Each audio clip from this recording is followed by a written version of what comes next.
Sempre que eu falo de baratas, surge um monte de perguntas que talvez um de vocês já deve ter se perguntado também. As baratas sobreviveriam a uma explosão nuclear? Essa pergunta é muito comum.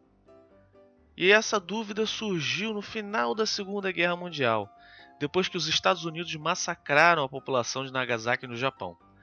As equipes de resgate, ao chegarem no local, viram que os primeiros seres vivos que saíram dos escombros eram nada mais nada menos que as baratas. Bom, vamos analisar essa situação. As baratas são seres vivos que toleram temperaturas entre 7 a 46 graus. A gente viu isso aí. Uma explosão nuclear gera no seu epicentro quase 1 milhão de graus. Então sobreviver a uma explosão diretamente nem pensar. Além disso, um vento de 1.500 km por hora varre o local em um raio de 2 km a partir do centro da explosão, do seu epicentro. Isso transformaria em picadinho qualquer ser vivo. Eu vou mostrar agora para vocês um vídeo da explosão da bomba Little Boy durante a Segunda Guerra Mundial, um dos últimos dias de guerra.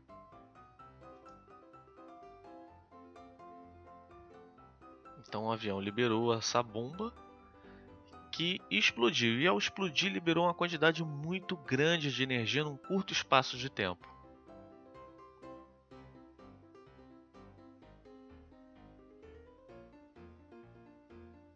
O que acontece com as baratas é que elas vivem tocadas, abrigadas, e com isso elas evitam a alta temperatura e a onda de choque da explosão, na forma do vento.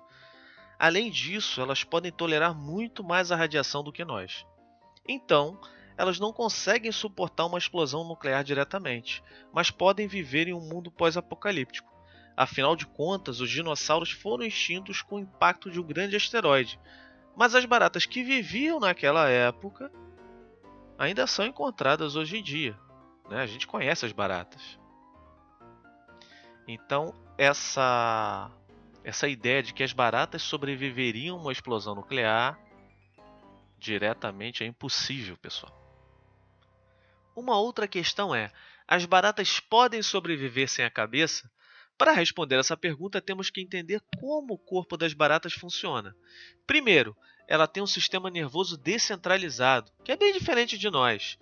Isso quer dizer que não existe um local específico que controla todas as funções do corpo delas. Isso é um ponto positivo para as baratas. Segundo, o sistema circulatório delas tem uma pressão bem menor que a nossa, e o sangue só carrega alimento, nutrientes. Além disso, o órgão bombeador de linfa, como é chamado o sangue dela, é semelhante a vários corações e fica localizado no abdômen. Terceiro, o transporte de gases ocorre por meio de vários buracos, chamados piráculos, localizados principalmente no abdômen. E esses possuem canos, que são chamados traqueias, que levam oxigênio diretamente aos tecidos. Quarto, as baratas são ectotérmicas, ou seja, a temperatura do corpo delas varia com a temperatura ambiente. Dessa forma, precisam de pouquíssima energia para fazer seu corpo funcionar.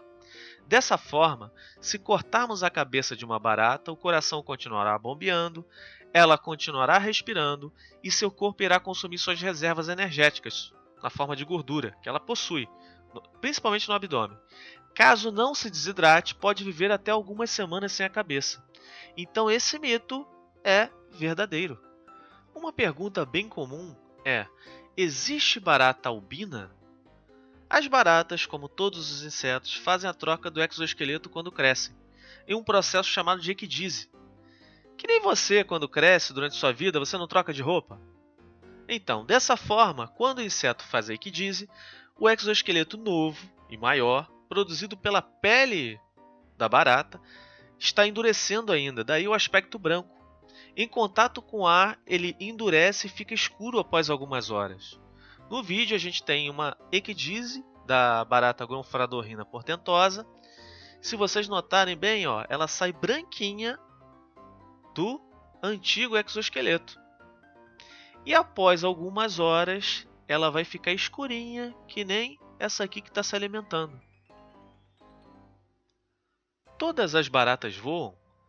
Bom, nem todas as baratas possuem asas, e algumas das que possuem têm elas bem reduzidas, impedindo que elas voem. Apenas as baratas adultas, que têm asas bem desenvolvidas, voam, como essa espécie de blaberos mostrada à esquerda. Barata que imita o som de uma cobra? Existem algumas espécies que, quando ameaçadas, forçam a saída de ar pelos espiráculos, são aqueles buraquinhos por onde elas respiram, gerando um som que lembra um sibilar de uma cobra, ou seja, um assovio. Vamos ver um vídeo que mostra isso.